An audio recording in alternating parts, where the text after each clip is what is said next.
호세아 1장 1절 우리 한 음성으로 합독합니다. 우시야와 요담과 아와스와 히스야가 이어 유다 왕이 된 시대 곧 요아스의 아들 여로보암이 이스라엘의 왕이 된 시대에 브엘의 아들 호세아에게 임한 여호와의 말씀이라. 아멘. 할렐루야. 이 수요 예배에 참석하신 여러분을 환영하고 사랑하고 축복합니다. 제가 여러분에게 너무 감사드리는 이유는요, 우리가 참 목사님이 권면을 했어도 아니 나는 듣기 싫은데요 그럼 할 수 없지만 그 권면을 따라서 예배와 말씀과 기도 중심으로 이 한 분 한 분 회복되는 모습을 보고 너무나 제가 여러분에게 감사를 먼저 드립니다. 여러분, 하나님께서는요, 예배 중심의 삶, 또 기도 중심의 삶, 말씀 중심의 삶, 그 기본적인 신앙생활을 할 때 너무 기뻐하시고 거기에 맞게끔 여러분에게 은혜를 베풀어 주실 줄을 믿으시기를 바랍니다. 네. 오늘은 호세아서는 무엇을 말씀하고 있는가라는 제목으로 말씀을 증거합니다. 저도 호세아서가 14장까지 되어 있는데 한 장 한 장 이 나눠서 설명을 하면 엄청 부드럽게 설명을 할 수 있고 천천히 할 수 있는데 여러분 보세요. 그런데 저는 왜 이 각본을 보기를 좋아하냐 하면 여러분 코끼리가 있는데 코끼리가 오늘은 뒷다리만 만져. 그리고 뒤에는 다음 주에는 또 꼬리만 만져. 그 다음에 또 귀만 만져. 그러면 이 코끼리 전체의 그림을 잘 이해를 못해요. 그래서 저는 어떤 걸 좋아하냐 하면 통으로 설교하고 통으로 보는 걸 좋아해요. 여러분 지금은 좀 따라하기가 힘들어도 호세아서를 갖다가 한 50분에 걸쳐서 전체를 듣고 나면 아, 호세아서는 이 이야기를 하고 있구나라는 것을 전체를 이해할 수 있습니다. 제가 요한계시록까지 이 각본을 보고 난 후에 또 이제 분리 작업을 할 거예요. 이제는 한 장씩 또 보고 갈 겁니다. 그런데 먼저 중요한 것은 통으로 봐야 전체를 이해하기가 쉽기 때문에 그렇습니다. 여러분, 이 성경이 왜 어렵냐면요. 이 성경을 연대기 순으로 쭉쭉쭉쭉 배열해서 이걸 기록을 했으면은 좀 쉬울 텐데 엊그저께까지는 바벨론 포로에서 에스겔 다니엘을 배웠단 말이에요.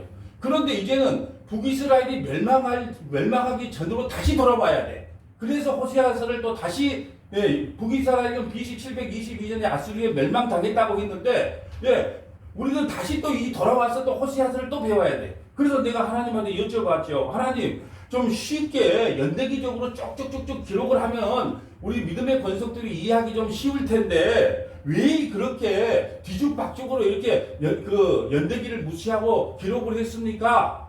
그러니까 하나님께서 저에게 이런 감동을 주는 거예요. 첫째는 모든 사람이 다 알지 못하기 위해서 그랬다. 모든 사람이 다 알지 못하도록 연대기적으로 기록한 것이 아니고 뒤죽박죽으로 기록했다라는 거예요. 두 번째는 뭐냐 하면 복음은 모든 사람의 것이 아니다. 복음은 모든 사람의 것이 아니다. 계시를 열어줘야만 그 성경이 보일 수 있다. 그렇기 때문에 창세전의 생명책에 기록되어 이 계시가 열려진 사람만이 성경을 온전히 이해할 수 있다. 그래서 뒤죽박죽으로 기록을 했다. 마지막 세 번째, 이게 제일 좋은 감동인 것 같아. 뭐냐 그러면 나의 종 문목사가 있으니까 모르면 가서 말씀을 듣고 깨닫고 배우면 된다. 성경이 배우고 싶고 성경이 궁금하고 알고 싶으면 서문학교에 가서 문목사한테 배우면 된다. 그래서 내가 너를 세우지 않았냐. 그렇기 때문에 뒤죽박죽 돼도 별 문제 될 게 없어요. 왜요? 오늘 저는 뒤죽박죽 된 것을 또 이 배경까지 설명을 할 거거든요.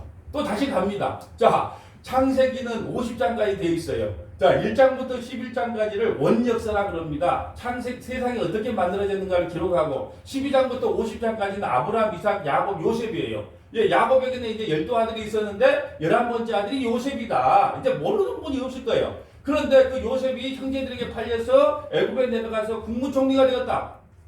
그쯤에 세상이 다 흉년이 들어서 이제 야곱이 70명의 자기 칫솔들을 들고 먹고 살려고 애굽으로 내려갔었다. 그 애굽에 내려가서 430년 동안 종살이 했는데 430년이 지나자 하나님께서 얼마나 부부관계를 좋게 했는지 250만에서 한 300만 정도 백성이 늘어났다. 이제 그들이 노예 생활을 할 때 너무 힘드니까 하나님 살려주세요. 그래서 모세를 보내서 그들에게 10가지 재앙을 내리고 홍해를 홍해를 넘게 해서 이제 가나안 입구까지는 누가 인도했냐? 모세가 인도를 했다. 그리고 이제 모세가 인도가 끝나자 가나안 땅은 누가 이제 이스라엘 백성들을 데리고 가냐면 여호수아, 예, 신약으로 하면 예수님이 이제 가나안 땅에 넘어갑니다. 이때가 BC 1400년경에 예수님이 오시기 전에. 그리고 가나안 땅에 들어가서 이제 왕이 필요 없어요. 하나님이 직접 다스리면 돼요. 그래서 사사들이 360년 동안 한 13명의 사사들이 다스리게 되었어요. 그런데 이제 가만 보니까 BC 천년경에 보니까 이방 나라들은 다 왕이 있어. 근데 우리만 왕이 없어. 그러니까 우리도 왕 주세요, 왕 주세요. 그러니까 킹카 왕, 인본주의 왕, 사울 왕을 일대 왕으로 세워요. 근데 사울 왕이 말을 하나님 앞에 교만하여 말씀을 듣지 않자 폐위시키고 이제 신본주의 왕, 하나님이 직접 세운 왕이 다윗 왕이다. 예, 다윗 왕이 2대 왕이고 다윗의 아들 솔로몬이 3대 왕이야. 이 솔로몬 때가 문제야. 솔로몬 때가 외국에서 수많은 여자들을 이제 후궁으로 삼다 보니까 솔로몬이 마지막 때 타락을 해요. 후궁이 외국에서 돌아올 때 자기만 온 게 아니고 신상들을 막 갖고 와서 우상으로 타락했단 말입니다. 그래서 하나님께서 진노함으로 말미암아 이제 폐위는 시키지 않겠지만 그 대가로 나라가 분열돼요. 솔로몬의 아들이 르호보암이에요. 르호보암이고 그 솔로몬의 신하 중에 한 명이 여로보암이에요. 여로보암. 그래서 이제 하나님께서 남유다와 북이스라엘로 나눴는데 남유다와 베냐민 이 두 지파로 이제 한 나라를 세우는데 이 나라가 남유다고. 예, 이제 여로보암을 중심으로 이제 20명의 왕이 세워집니다. 그걸 북이스라엘이라 그래요. 북이스라엘은 여로보암이 1대 그리고 마지막 20대가 호세아 왕으로. 예, 이때 어떻게 되냐? 북이스라엘은 몇 대 왕까지 있어요? 죄송합니다. 북이스라엘은 19대 왕 호세아가 마지막이에요. 남유다는 20대 왕 시드기야가 마지막이고 그런데 13대 북이스라엘의 13대 왕이 누구냐 하면 여로보암 2세예요. 여로보암 1세는 북이스라엘을 세운 왕이고 여로보암 2세가 있어요. 그것이 북이스라엘의 13대 왕인데 그냥 잊어버리세요. 왜? 북이스라엘의 그 선지자가 누구였냐? 지금 이야기하려고 온 겁니다. 북이스라엘의 선지자가 호세아 선지자였는데 이 선지자가 활동했던 시기가 언제냐? 예, 바로 여로보암 2세. 북이스라엘의 여로보암 2세가 13대 왕이에요.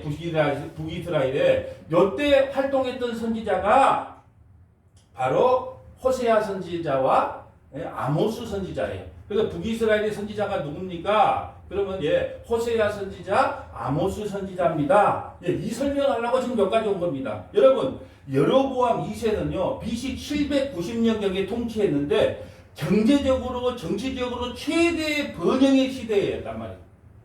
자, 여로보암이 2세가 북이스라엘 몇 대 왕이라고요? 13대 왕. 13대 그러면 13, 좀 재수가 없어 보여요. 이게 암기할 때 저는 쭉 전부 암기할 때 어떤 그 모양을 가지고 좀 암기를 해요. 13 그러면 13일에 금요일 별로 안 좋겠는데? 이러면 여로보암 2세 이렇게 정하는 그 암기하는 방법이 있어요.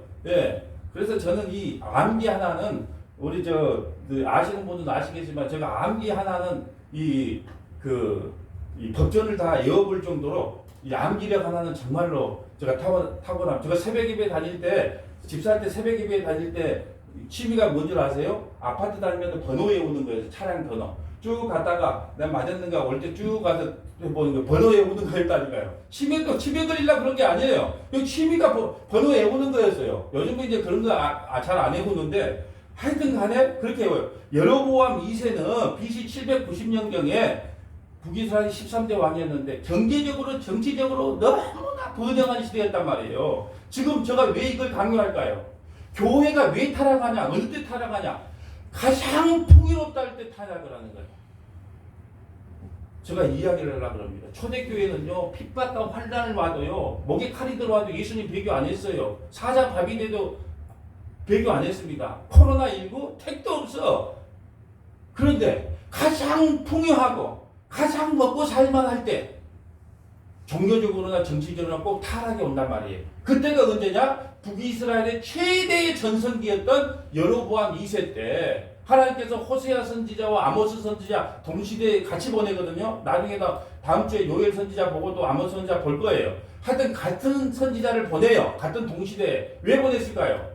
너희 그렇게 신앙생활을 하면 멸망한다는 거예요. 그런데 BC 722년에 아수르에게 멸망당하는데 아수르에 멸망당하기 전에 70년 전에 지금 경고를 하는 거예요. 누구를 통해서? 호세아 선지자를 통해서. 여러분 지금 북한국은요, 북이스라엘은요, 한 명도 좋은 왕이 없어. 19대 왕까지요, 왕조가요, 어떤 때는 이시성, 어떤 때는 김시성, 어떤 때는 박시성, 왕조가 바뀌어요.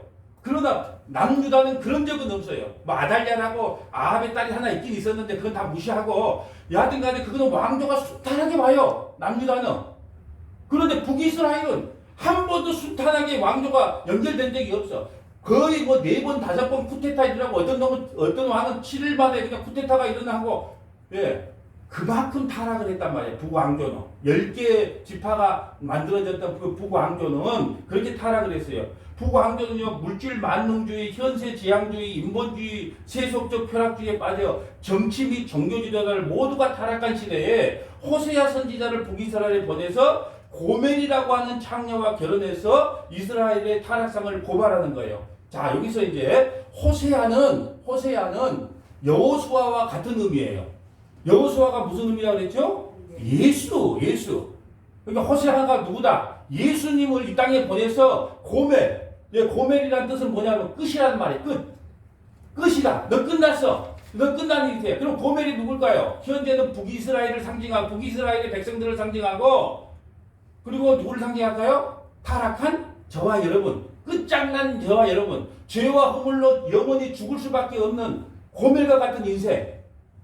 왜 여러분 저와 여러분을 고멜과 같은 인생이라 그러는지 뒤에 보면 알 거예요. 기분 나쁘게 생각하지 마세요. 하나님께서는 단지 북이스라엘을 설명하려고 한 거 저와 여러분이 얼마나 세상을 향해서 가늠을 하고 사는지를 오늘 이 호세아 선지자를 통해서 고발시키는 거예요. 이것이 나에게 오늘 하나님께서 주신 메시지다. 그걸 그렇게 깨달아야지 북이스라엘에게 준 메시지가 나에게 무슨 소용이 있습니까? 오늘 고멜은 북이스라엘을 상징하고 타락한 저와 여러분을 상징한다는 거예요. 그래서 고멜의 뜻은요, 끝장났다. 여러분 마치 이런 거예요. 베드로가 무리를 걸어요. 그때 자기 좋게 무리를 걸었으면 예수님만 바라보고 되는데 바다 풍랑을 잊자 바로 쑥 끌어꺼져요. 그럼 바로 쑥 들어가면 어떻게 할까요? 끝장난 인생이에요. 근데 어떻게 예수님이 손을 탁 잡잖아요. 이 현상이란 말이에요. 고멜은 그대로 나누면요, 영원히 죽을 수밖에 없어요. 물에 빠져서. 근데 예수님이 탁 잡아주는 거예요. 그 예수님이 누구시다? 호세아다. 자, 호세아 1장 1절 볼까요? 우시야 왕 요담과 아하스와 히스기야가 이어 유다 왕이 된 시대, 곧 요아스의 아들 여로보암이 여기서 2세예요. 여로보암 2세. 이스라엘 왕이 된 시대에 부엘리의 아들 호세아에게 임한 여호와의 말씀이다. 여러분, 호세아 선지, 그러면 이건 누가 기록했을까요? 아니, 답을 이야기했네. 이거 누가 기록했을까요? 당연히 호세아서니까 호세아가 기록했겠죠. 그런데 궁금하지 않아요? 지금 우시야, 요담, 아하스, 히스기야 다 어느 나라 왕이에요? 북이스라엘의 왕이에요? 남유다의 왕이에요? 예? 자, 북이스라엘이다 손 들어보세요. 남유다다 손 들어보세요. 나도 이것도 저것도 모르겠다. 목사님 알아서 하세요. 여러분, 남유다 왕들을 먼저 기록했어요.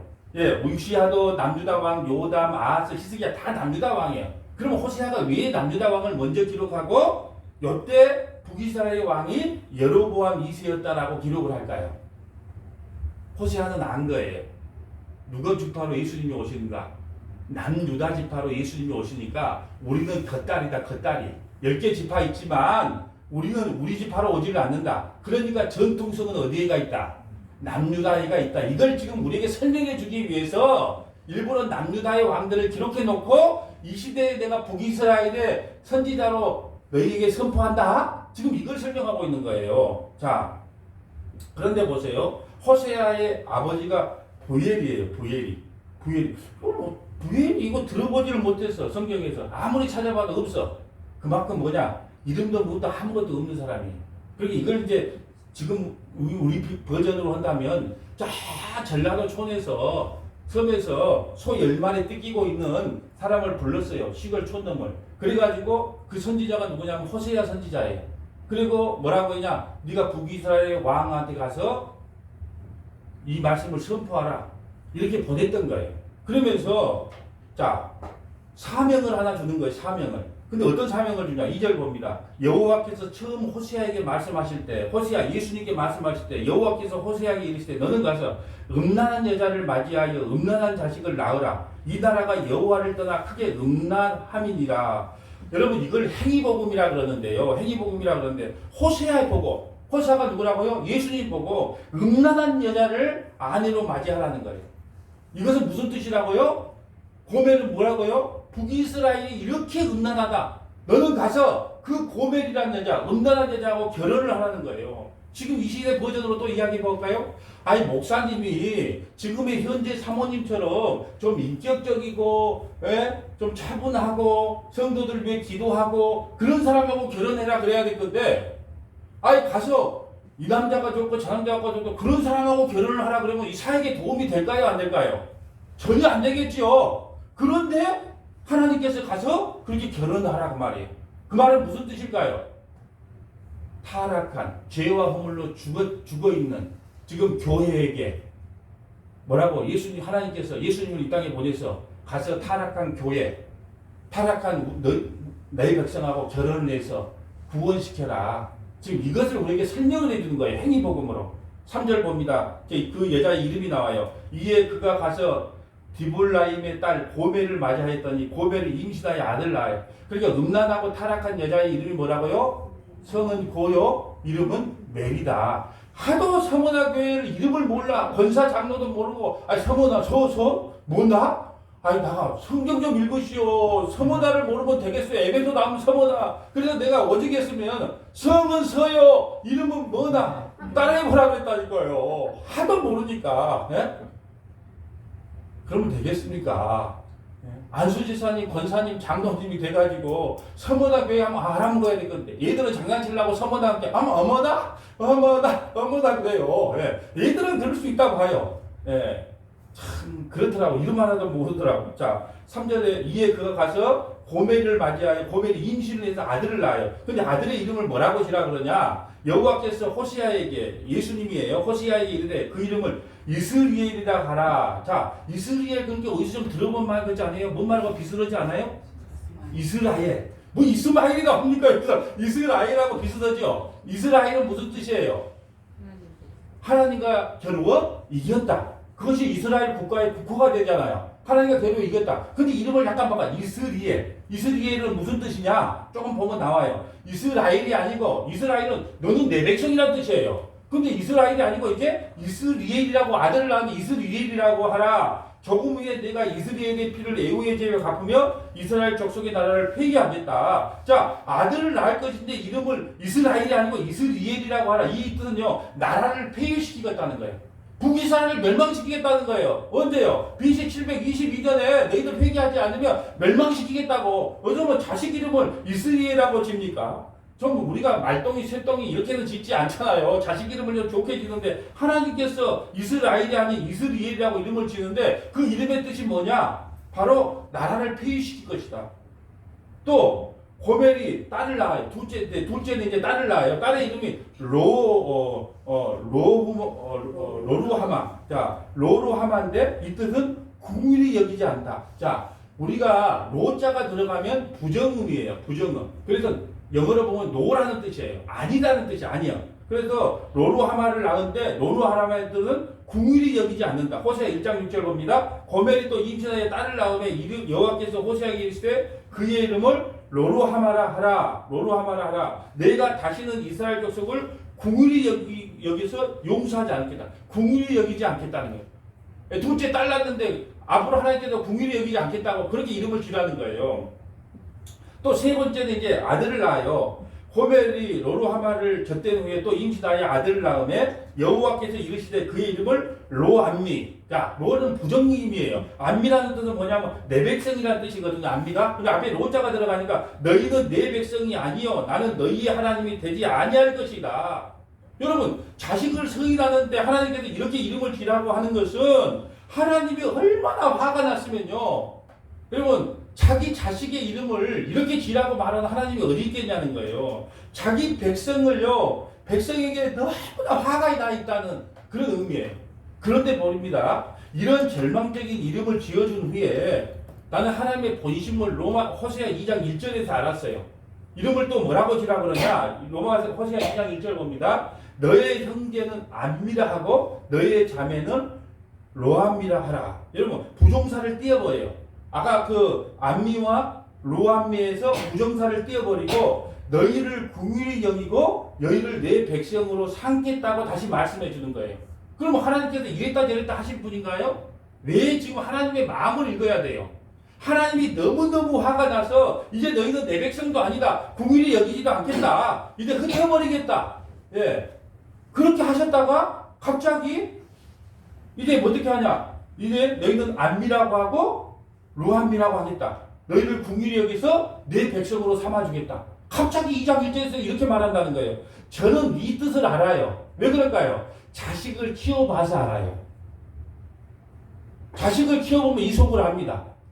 하도 자식이 속을 새기면 호적에서 파불다. 확 죽인다. 그런데 그 마음은 어때요? 왜 그렇게 자식에게 화를 내고 자식에게 매를 들고 채찍을 들고 호적에서 파분다는 이야기를 왜 할까요? 진짜 미워서 그럴까요? 아니면 내 자식을 너무너무 사랑하는데 내 자식은 복받지 말라는 길로 달려가는 거예요. 그 불구덩이 속으로 달려가는 거예요. 위험한 세상으로 달려가는 거예요. 그럴 때 그 아버지의 마음을 알아보라는 거예요. 아버지는요, 진짜 아버지는요, 여러분 자식 새끼에게요, 채찍도 들었다가, 때로는 달래기도 했다가, 당근과 채찍을요, 주면서, 이렇게 하면 이렇게 해볼래? 네 이 학교 좀 다녀볼래? 싫어! 아니, 이 학교 다니면 내가 너에게 한 달에 용돈 10만원 줄게. 너 12시 안에 들어오면 내가 용돈 5만원 올려줄게. 위험하니까 12시 안에 들어와. 아버지의 마음이 그런단 말이에요. 아버지의 마음이. 지금 이걸 이야기하고 있는 거예요. 하나님께서 너무 화가 나서, 아버지가 너무 화가 나서 이 백성을 흩어버리겠다. 내 백성도 아니다. 궁휼히 여기지도 않겠다. 그런데 속마음은 그게 아니에요. 여러분 혹시 사랑을 해보셨는지 모르겠지만 사랑을 해보면요, 더 많이 사랑한 사람이 항상 손해를 보고 져요. 사랑을 해봤으면 알 거예요. 더 많이 사랑한 사람이 항상 손해를 보고 집니다. 이게 원리예요. 그래서 여러분이 자식하고 싸우면 무조건 집니다. 자식에게 싸워서 이기는 부모 계십니까 혹시? 절대 자식하고 싸워서 이기지를 못해요. 왜 그럴까요? 부모가 자식을 더 사랑하기 때문에 그래요. 하나님이 여러분을 더 사랑하기 때문에 하나님은 여러분에게 져줄 수밖에 없어요. 저는 하나님의 약점을 알아요. 하나님의 약점이 뭔 줄 아세요? 그분은 우리를 너무너무 사랑하신다는 거예요. 어느 정도 사랑하냐? 자기 아들을 죽일 만큼 자기 백성을 사랑해요. 그게 약점이에요. 그러니까 죽인다 하면서도 어떻게 하냐? 아니야. 내 마음은 그게 아니야. 항상 그렇게 달래주는 거예요.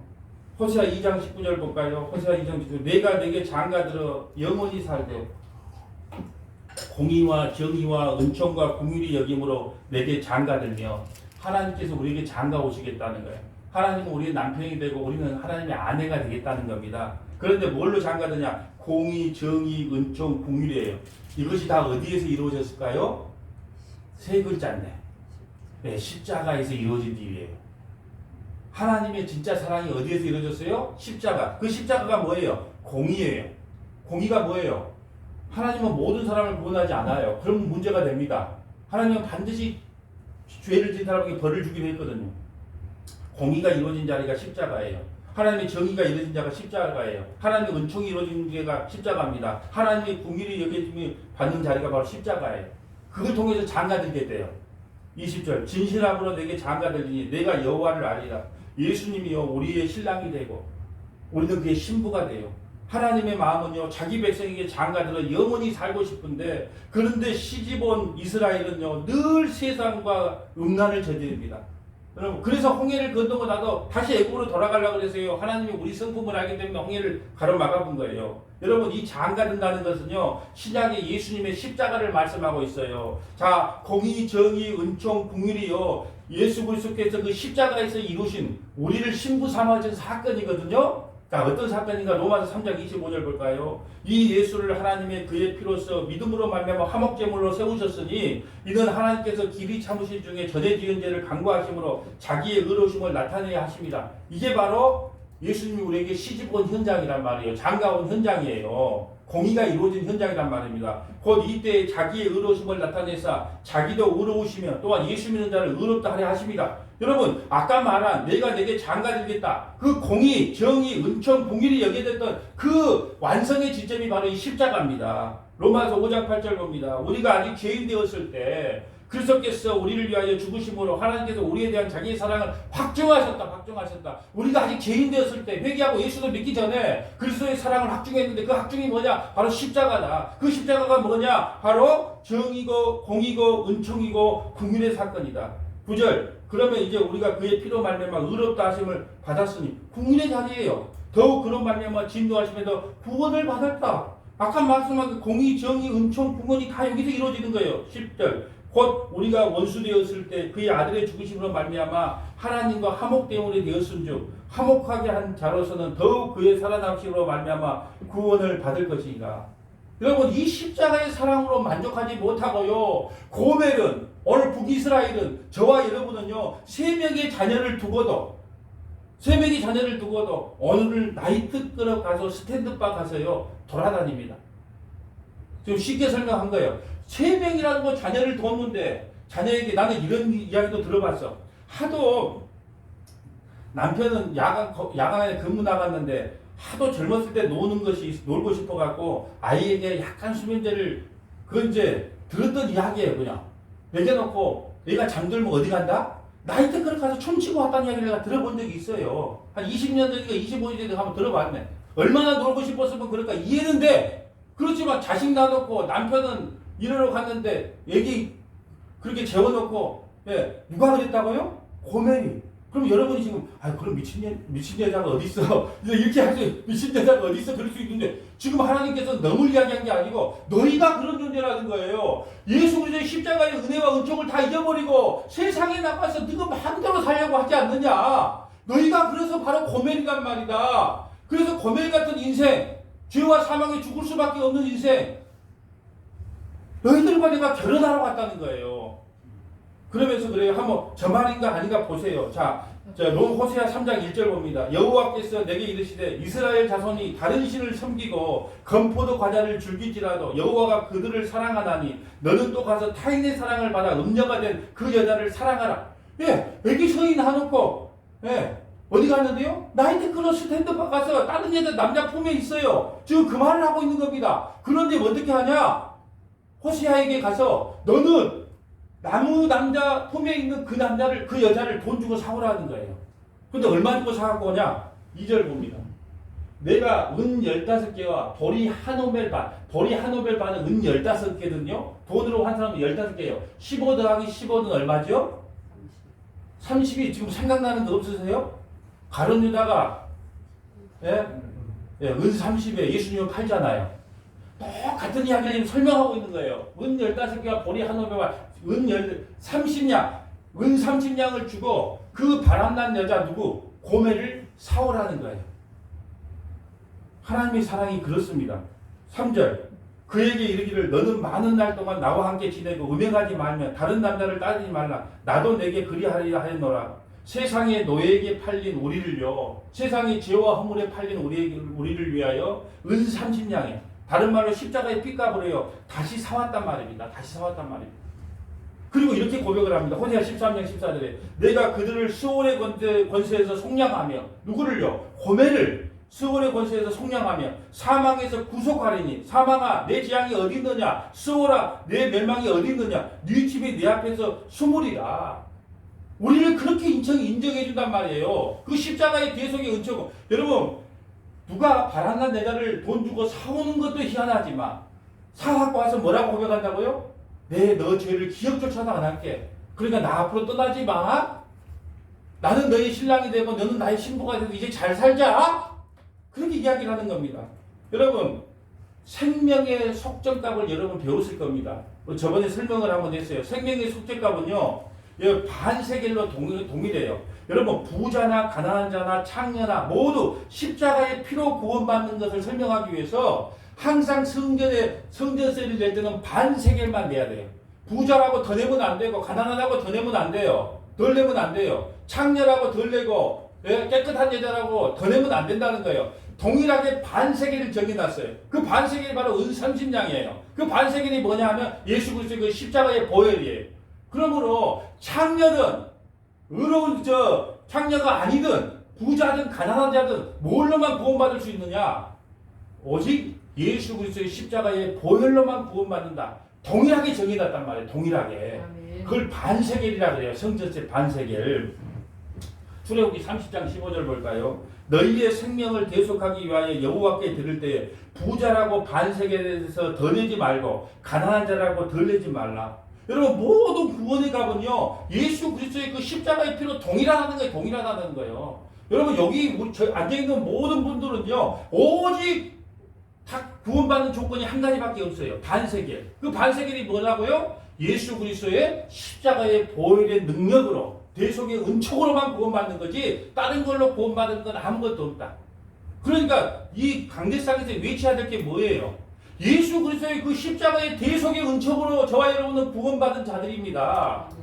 이걸 선포하는 것이 강대상에서 할 일이란 말입니다. 예. 자, 그러나 고멜은요, 이스라엘 백성은요, 저와 여러분요, 부를수록 하나님이 부르고 계속 불러요. 부를수록 어떻게 한다? 더 세상으로 나가려고 하는 습성을 갖고 있더라. 호세아 11장 2절 봅니다. 선지자들이 그들을 부를수록 그들은 점점 멀리하고 바알들에게 제사하며 아로 생긴 우상 앞에서 분향합니다. 여러분은 지금 말씀을 아주 선지자의 말씀, 목회자의 말씀을 아주 잘 듣는 분들이에요. 여러분 예배의 자리를 떠나면 안 됩니다. 기도의 자리를 떠나면 안 됩니다. 말씀의 자리를 떠나면 안 됩니다.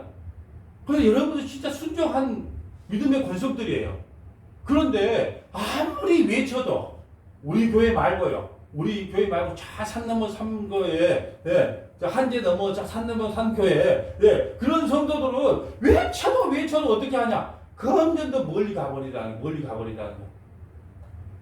7절에 내 백성이 끝끝내 내게서 물러가나니 비록 그들을 불러 위에 계신 이에게 돌아오라 할지라도 일어나는 자가 하나도 없다.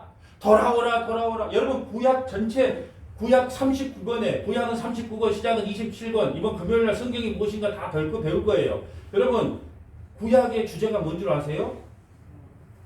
네 글자인데 돌아오라. 돌아왔다 안 돌아왔다? 하나도 안 돌아와요. 그래서 예수님께서 어떠냐? 안 되겠다. 내가 이제는 성령을 보내줘서 너희 마음판에 새겨서 이제 내가 너희를 찾아갈게. 그렇게 된 겁니다. 여러분 그래서 구약의 역사는 실패의 역사로 끝나는 거예요. 돌아오라고 그렇게 외쳤는데 하나도 돌아오는 인간이 없었다. 8절에 에브라임이요.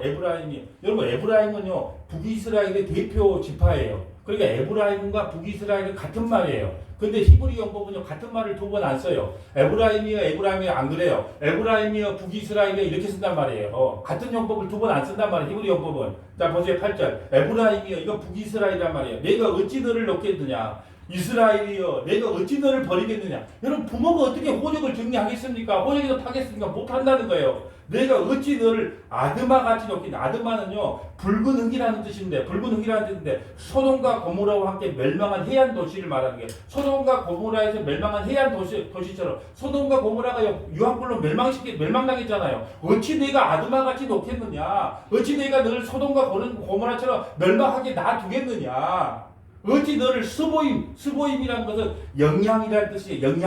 영양이라는 뜻인데 소돔과 고모라 땅에서 멸망한 5성읍 중에 하나예요. 그러니까 스보임고 아드마는 무슨 뜻이냐면 소돔과 고모라 같이 어떻게 내가 너희들을 멸망시키겠느냐는 거예요. 내 마음이 내 속에서 돌이켜 나의 공일이 온전히 불붙어하더라.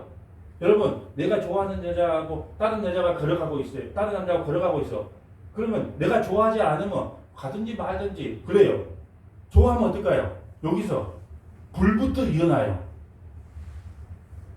그럼 하나님께서 왜 이렇게 예 타고 속이 탈까요? 그만큼 사랑한다는 뜻이에요.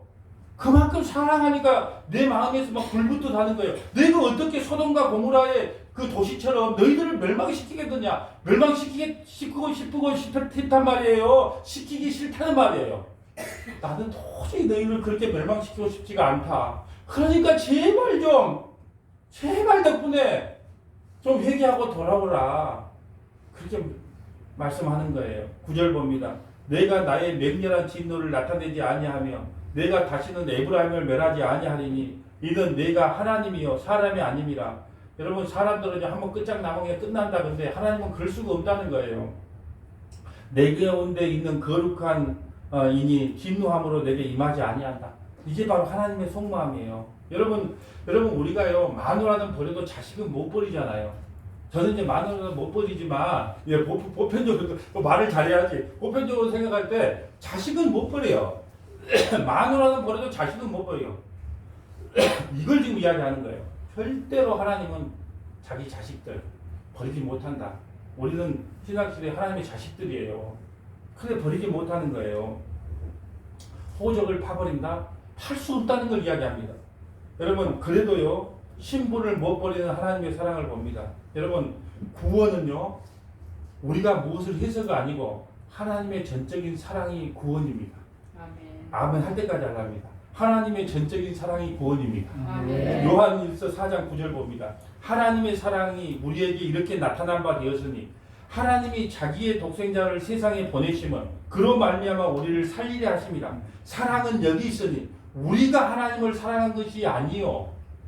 우리는 하나님 못 사랑한다니까요. 사랑은 내리사랑이지 치사랑을 할 수가 없어요. 아무리 내가 부모님 사랑한다고 해도 부모 사랑하지 못해요. 사랑은 내리사랑이지 치사랑이 안 되는 겁니다. 그래서 이렇게 말하는 게 우리가 하나님을 사랑한 것이 아니요. 하나님이 우리를 사랑하사 우리 죄를 속하기 위하여 화목제물로 그 아들을 보내셨습니다.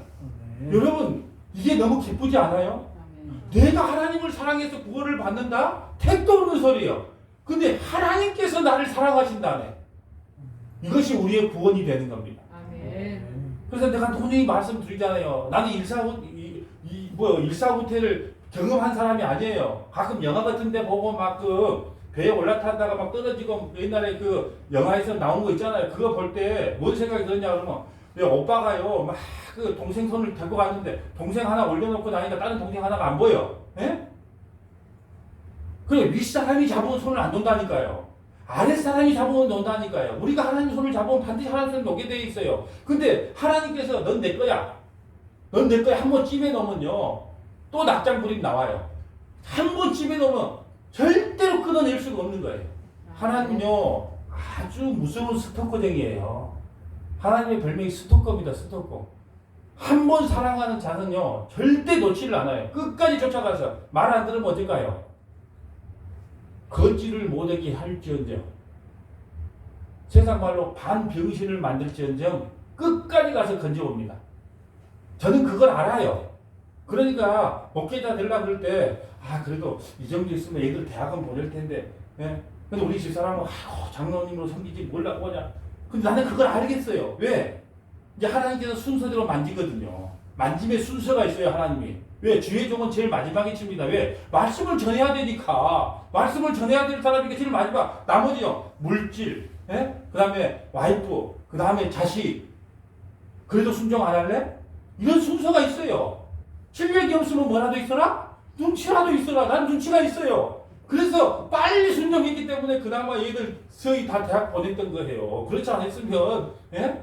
그렇지 않았으면 순서대로요. 예, 저는 그거 압니다. 그걸 너무 많이 봐왔기 때문에. 하나님께서 한번 주의 종으로 삼겠다면요. 방법 없습니다. 도망 못 갑니다. 자기가 하려고 하는 사람 말고요. 예, 신학 가갖고 그냥 나 목사 하려다 목사가 보니까 좀 대우도 받는 거 없고, 아이고 요즘 그런 시대 다 끝났습니다. 예, 이제 대우 받는 시대 끝났고요. 이제 눈치 보는 시대만 남았지 대우 보는 시대 없어요. 이제 그러니까 신학교요 지금 뭐 총신대 신대원이나 장신대 신대원은 아직까지 미달은 아니지만요. 다른 신학대원 다 미달이에요. 미달. 예, 저도 미달 안 됐으면 그 강의하고 있어요. 아무리 이제 오라 그래도 안 옵니다. 예, 누가 목사 되려고 그래요? 예? 지금 목사 되려고 안 합니다. 왜요? 옛날에는 목사 되면 대우도 좀 받고 목사님 근데 요즘은 목사님보다 사장님 불러주는 게 더 좋아. 예, 아니 어디 커피숍 갔는데 아니, 사장님 이러고 오히려 더 좋다니까. 왜? 부담이 없어요. 근데 목사인지 그러면 굉장히 조심해야 될 거 없고 뭐 죄인 아닌 죄인 거 없고 예? 근데다가 오늘 예배 드리고 왔어요. 그러면 또 죄인 되는 거 없고 그런데 뭔 목사를 하고 싶겠습니까? 지금 인기 직종이 아니에요. 예, 인기 직종이 아니에요. 옛날부터 호세아를 봐도 그렇잖아요. 옛날부터 인기 직종이 아니에요. 예, 예. 우리 저기 원로 목사님은 그래도 목사님 하면 존경도 좀 받고 대접도 약간 좀 받았을 것 같은데 그 시대는 근데 이제 이 시대는 진짜 그런 것이 아니더라고요. 자, 근데 오늘 보면은 호세아 7장에 보면요 하나님께서 이스라엘의 영적인 상태를 이렇게 비유를 한번 해줍니다. 호세아 7장 4절 한번 볼까요? 그들은 다 간음하는 자라 과자 만드는 자에 의해 달구어진 화덕과 같도다. 그가 반죽을 뭉침으로 발효되기까지만 불일으키기를 그칠 뿐이다. 하나님께서 어떤 영적인 상태, 비유를 통해서 영적인 상태를 하는데 달궈진 화덕에 비유를 해요. 달궈진 화덕, 뭘 이야기할까요? 이스라엘 백성들이 달궈진 화덕, 뭘 이야기할까요? 세상에 나가서 음란하고 교만한 상태를 달궈진 화덕이라고 해요. 여러분 보세요. 세상 사랑하고 동서랑하면요. 여러분 보통 이렇게 예배 드린다가도요. 뭐 아파트값 올렸대 아니면 뭐라면 돈이 뭔데 그러면 얼굴이 어떻게 해요? 예.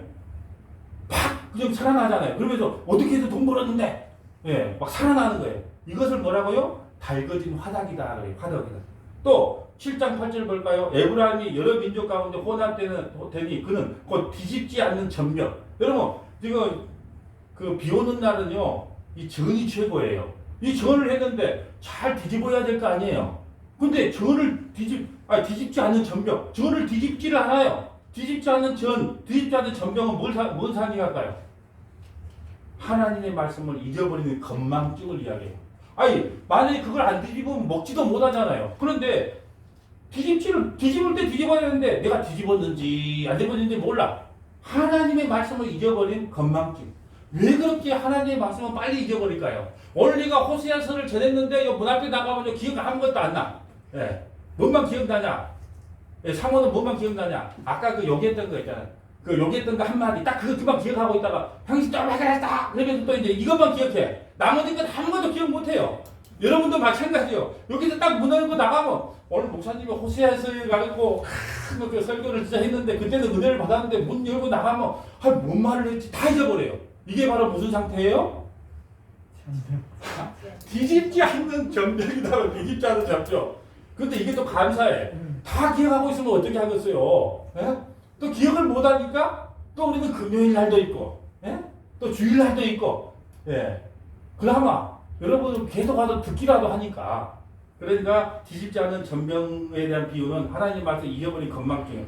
7장 11절 볼까요? 에브라임은 어리석인 비둘기같이 어리석대 비둘기같이 지혜가 없어서 애굽으로 향하여 부르짖으며 아수르로 가는 거다. 여러분 애굽으로 갔다가 아수르로 갔다가 예 비둘기는 뭘 상징할까요? 하나님의 말씀을 신뢰하지 못하고 두리번 하는 신앙생활 헷갈리는 신앙생활 하는 거예요.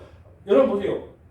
애굽이 좀 힘이 셀 것 같으니까 애굽으로 딱 하침 맺으려고 그러고 아수르가 좀 힘이 세니까 아수르에 하침 맺으려고 그래. 근데 이 나라가 어디에 망했어요?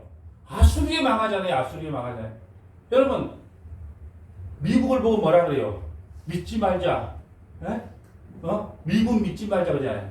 미군에게 속지 말고 미군 믿지 말고 소련에게 속지 말고 중국에게는 중간만 믿어라. 왜? 중국은 입 열면 다 뭐다? 입 열면 사업하는 사람들이 중국 가면 왜 망하고 온 줄 아세요? 입만 열면 뭐예요? 네, 세 글자. 네. 입만 열면 이거야. 그러니까 미국 믿지 말자. 예? 미국 믿지 말자. 소련 속지 말자. 중국은 반만 믿자.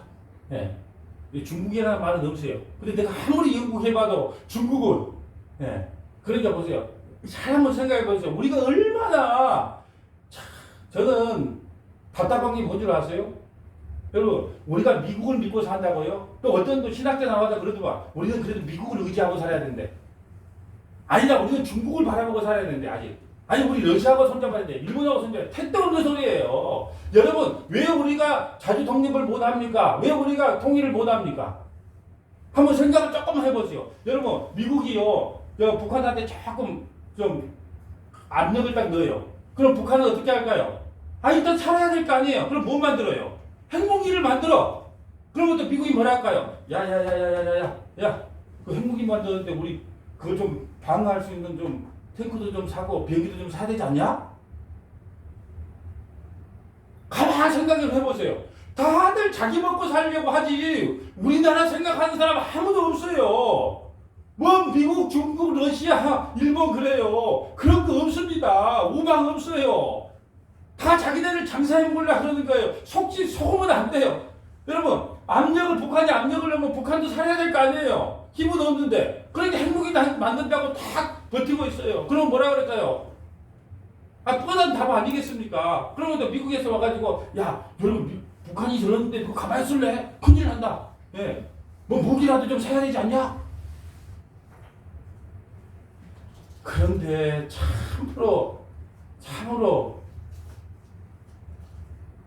너무 분별 없이 TV에서 나오거나 누가 어떤 사람이 말을 하면요 다 이렇게 믿더라고. 예. 항상 뭐 어떤 목사님이 CBS든 CTS든 나오면 다 믿는데 뭐 정치인들 여러분 그래서 국민 말을 이번에 대통령 선거할 때 여러분이 나는 정치 이야기 안 해요. 그런데 딱 한 가지만 말씀드릴게요. 국민 이야기를 많이 하는 대통령을 뽑으면 안 돼. 국민을 위한 국민이 나를 원하니까 그 국민을 누가 제일 많이 말을 하냐? 그 대통령만 안 뽑으면 돼. 예. 제가 지금까지 속았기 때문에 이야기를 하는 거예요. 국민 이야기 많이 한 치고 국민을 위하는 대통령을 못 봤습니다. 예. 그렇습니다. 그래. 예. 그래서 아까 비둘기를 뭘 상징하냐? 두리번. 여러분 귀가 얇아. 여러분 성도들 중에서요 귀가 얇은 성도들이 너무 많아. 아, 중심을 잡고 비가 오나 눈이 오나, 예? 똥개가 짖어도 나는 기차는 간다. 예?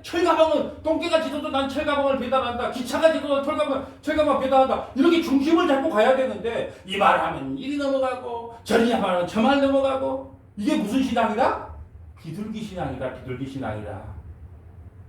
그래서 하나님께서 지금 비유를 통해서 책망하고 있는 거. 너희는 왜 애굽 의지하냐? 왜 하수를 의지하냐? 오늘 우리나라를 보면 왜 네가 미국 의지하냐? 네가 왜 중국 의지하냐? 일본 의지하냐? 왜 러시아 의지하냐? 하나님 의지해라. 결론은 그거예요. 다 의지하지 말고 우리가 이 땅에서 의지해야 할 분은 오직 하나님 한 분밖에 없다. 네. 우리 성도들은 그래야 돼요. 나는 누구도 의지하지 않는다. 오직 하나님 한 분만이 우리가 의지할 수 있는 유일한 분이다.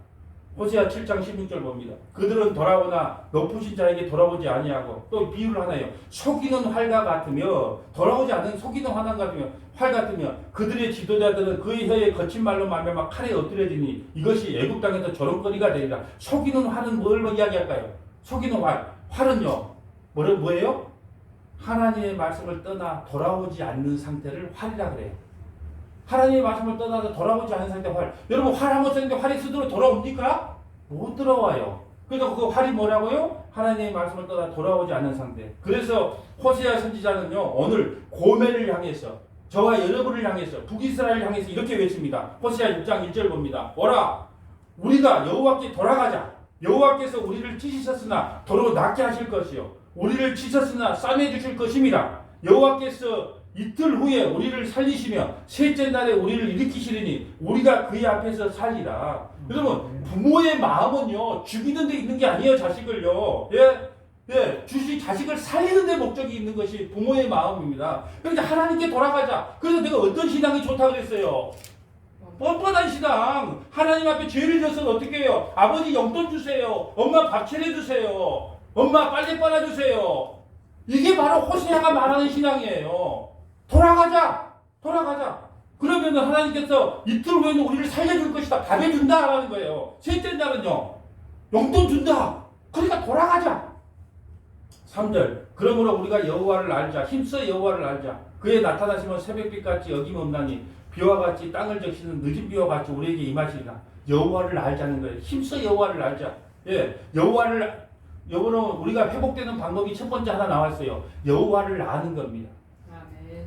여러분, 자식은요 부모에게 실수할 수밖에 없는 존재예요. 자식이 어떻게 부모에게 실수 안 합니까? 그렇지만 그 부모는 자식을 버리지 못한다니까요. 그걸 알아야 돼요. 여호와가 누구신지, 여호와의 크고 놀라운 사랑이 무엇인지를 아는 게 첫 번째고, 두 번째는 뭐냐? 호세아 14장 2절 봅니다. 너는 말씀을 가지고, 뭘 가지고요? 말씀을 가지고 여호와께 돌아와 아뢰기를 모든 불의를 제거하시고 선한 바를 받으소서. 우리가 수송한 이를 대신하여 입술의 열매를 주께 드리나니라. 이게 하나님께 돌아가는 방법이 두 가지예요. 여호와를 아는 거예요. 첫째는. 둘째는요, 여호와의 말씀을 가지고 돌아가는 겁니다. 말씀으로 돌아가야 되는 거예요. 말씀으로 돌아가라는 게 무슨 뜻이에요? 금요일날 합니다. 성경으로 돌아가라는 게, 성경으로 돌아가라. 여러분, 이 성경으로 돌아가다가요 종교개혁의 빛이었어요. 오직 성경. 이 성경 하나면 우리를 구원받는데 조금 더 부족함이 없다. 그러니까 이 성경으로 돌아가야 된다. 성경으로 돌아가야 된다. 신비주의, 기복주의, 예, 인본주의 안 된다. 여러분, 저는요 제2의 종교개혁이 우리 여수 서문화교회를 통해서 일어날 거라 믿습니다. 아멘. 나 아멘 할 때까지 하랍니다. 우리 제2의 종교개혁이 우리 서문화교회를 통해 이루어질 것을 저는 믿습니다. 아멘. 저는요 하나님 앞에 새벽에 기도해요. 감히 되지도 않는 기도를 합니다. 어떤 기도를 하냐? 하나님, 옛날에는 네덜란드나 미국이나 이런 데서 전부 다 신학을 수입을 해서 신앙이 아니고 신학을 공부해 갖고 왔단 말입니다. 그런데 앞으로는 우리 서문화교회가 신앙을 어떤 게 참된 신앙인지, 어떤 게 참된 복음인지를 외국에다가 이제 그 네덜란드, 유럽이 다 타락했거든요. 거기다가 이제 수출하는 서문화교회 되게 해 주십시오. 아멘. 저는 그렇게 되리라고 봅니다. 아멘. 예, 이제는 우리가 그 유럽에서, 미국에서, 네덜란드에서 신세됐던 그 선지자에게 신세됐던 것을 이제 우리 서문화교회가 갚아야 돼요. 어떤 걸로요? 진짜 복음이 뭔지를 그들에게 다시 역수출을 해야 된다는 겁니다. 아멘. 자, 호세아 14장 4절 봅니다. 내가 그들을 반역을 고치고 기쁘게 그들을 사랑하리니 나의 진노가 그들을 떠났습니다. 여러분, 하나님은요 자기 백성에게 절망을 준 것이 아니라 그 책망 속에 담긴 크신 사랑을 우리에게 주셨다는 겁니다. 5절에 내가 이스라엘에게 이슬같으리니 그가 백합화 같이 피겠고 레바논 백합목 같이 뿌리가 바뀔 것이다. 말씀으로 돌아가라, 성경으로 돌아가라. 그리하면 회복시켜 주겠다고 하나님께서 반드시 우리에게 약속해 주셨습니다. 예, 이거 하나 보고 마칠게요. 그런데 마지막 때면요 허탄한 이야기를 좋아한다는, 허탄한 이야기. 지금이 마지막 때거든요. 여러분 한번 생각을 해보세요. 마지막 때니까 하나님의 말씀으로 돌아오기보다는 허탄한 이야기를 좋아한대. 디모데후서 4장 1절. 하나님 앞과 살아있는 자와 죽은 자를 심판하실 그리스도 예수 앞에서 그가 나타나실 것과 그의 나라를 두고 엄히 명하노라. 너는 말씀을 전파하라. 여러분, 바울 사도가 자기 제자 디모데 목사에게 너는 말씀을 전파하라. 때를 얻든지 못 얻든지 항상 힘쓰라. 범사의 오래 참음과 가르침으로 경책하며 경계하며 권면하라. 여러분, 제가 목사가 할 일이 그겁니다. 때를 얻든지 못 얻든지 말씀을 전파하는 거예요. 그리고 범사에 오래 참아야 돼요. 여러분, 저는 이걸 위해 기도합니다. 하나님, 오래 참게 해주세요. 오래 참게 해주세요. 또 가르침으로 경책하며. 목사는 잘 가르쳐야 돼요. 예, 바르게 가르쳐야 됩니다. 예, 3절에 봅니다. 때가 이르더니 사람이 바른 교훈을 받지 아니하며. 바른 교훈이 뭘까요? 썩지 않은 영원한 복음을 싫어한다는 거예요. 바른 교훈을 받지 아니하며 귀가 가리워서 자기의 사역을 따른 많은 스승을 둔다는 거예요. 예. 여러분, 저는요 코로나19가 일어났을 때 딱 그 생각이 들었어요. 아, 하나님께서 앞으로 복음으로서 분리를 시키겠구나. 옛날에는요 주일날 안 가면요 바로 막 뒤에서 차가 박아볼 줄 알았어요. 주일예배 한번 빼먹으면. 그렇게 배웠다니까요. 막 큰일 날 줄 알고 배웠어요. 근데 지금은 그런 법을 가르쳐도 안 돼. 이제 율법으로 이제 신앙생활 못해요. 왜? 아, 예배 안 드려도 뭐 편안하네. 집에서 예배 드려도 좋네. 그러니까 이제 법으로는 안 돼. 왜? 이제 알아버렸거든. 이 지금은 뭘로 해야 되냐? 여러분이 그 은혜가 너무너무 감사해서 수요예배, 금요 성경 공부, 주일날 이제 스스로 나오는 그 은혜 안으로 들어와야 돼요. 그러게 저는 코로나19가 우리 교회에게 악영향만 미친 게 아니다. 왜요? 이게 복음 쇼핑, 유튜브로 여기저기 복음 쇼핑을 다녀요. 근데 하나님께서 갑자기 어떻게 딱 스톱하게 만든단 말이에요. 근데 그걸 들어보니까, 아, 내가 지금까지 복음을 잘못 알고 있었네? 아니, 미국에서 그 이민 가신 분이 클릭해서 여수 서문화교를 들었어요. 그러면, 아, 복음이 이런 거야? 그러면 그게 주위에 알려졌어? 그 복음이 전파되는 겁니다. 여러분, 그러니까 하나님께서 코로나19라고 해도 그걸 통해서 자기 백성들을 구원시키려고 하는 그 섭리가 난 담겨 있다고 봅니다. 아멘. 만약에 이런 게 없었다면 그 바벨론 같은 그 큰 교회 건물에 가둬놨을 거예요. 그래서 전도하려고 그래. 나 교회 다니는데요? 전도가 안 돼. 나 큰 교회 다닌다는 우리 교회가 얼마나 큰데요? 그래서 그 바벨론과 같은 큰 교회를 흩어버리는 겁니다. 여러분 보세요. 초대교회 때 우리끼리 잘 먹고 신앙생활 잘하자 할 때 하나님께서 어떻게 해요? 권한을 줘서 어떻게 해요? 전국 각지에 흩어버리잖아요. 그래서 교회를 세우게 하잖아요. 같은 원리입니다. 같은 원리예요. 바벨론에 갇힌 교회가 돼서는 안 된다. 이제 그걸 통해서 아마 복음으로 돌아왔던 분들이요. 아마 간증을 한 2, 3년 지나고 보면요. 아니 나 코로나19 때문에 어디 목사님 설교 듣다가 아니 내가 잘못 신앙생활 한 거야. 나 깨달았어. 그런 분들 앞으로 많이 나타날 겁니다. 그런 간증들이 많이 일어날 거예요. 아멘. 네, 두고 보시면 알아요. 저는 흐름을 그렇게 보고 있습니다, 지금. 자, 4절 봅니다. 또 귀를 진리에서 돌이켜 허탄한 이야기를 따르면 여러분 진리가 뭐예요? 길이요 진리요 생명이신 예수 그리스도만 전하는 걸 싫어하고 허탄한 이야기를 좋아해요. 그러니까 여러분 웃긴 이야기, 코미디 같은 이야기 하나 해주고요. 울어. 그러면서 나가면서 박사님 참 오늘 은혜 받았어요. 그 말이 진짜 무서운 말이에요. 허탄한 이야기를 좋아한단 말이에요. 여러분 생각을 해보세요. 지금 우리가 죽느냐 사느냐는 문제를 강대상에서 이야기하는데 막 깔깔깔깔 물론 목사님이 뭐 이야기 한번 할 때 잠깐 웃을 수도 있지만 막 그냥 코미디 같은 그런 이야기를 할 수가 있겠습니까? 여러분 예수님께서 설교를 할 때 웃었다는 이야기가 있어요? 울었다는 말씀은 나와요. 통곡을 했다는 말씀은 나오지만 웃었다는 말씀이 없어요. 왜요? 우리의 죄의 실존을 하는데 어떻게 웃게 됩니까?